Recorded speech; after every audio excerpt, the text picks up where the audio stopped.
Hey everybody, welcome to week 7 of online learning. Hope everybody had a nice time last week with a little bit of break in their assignments. Alright, this week we are getting right back into it. If you take a look here, you found this video under Start Here, this week's directions, the same place you find this video every week.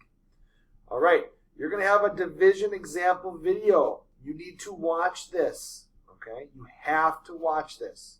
This is where you're going to get your help if you get stuck on a math problem. Your job is going to be to download this PDF here into Notability. Let me say that one more time because some people are still having trouble with this.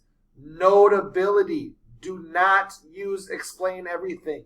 Some of you may have found that you got zeros last week, even if you submitted an assignment.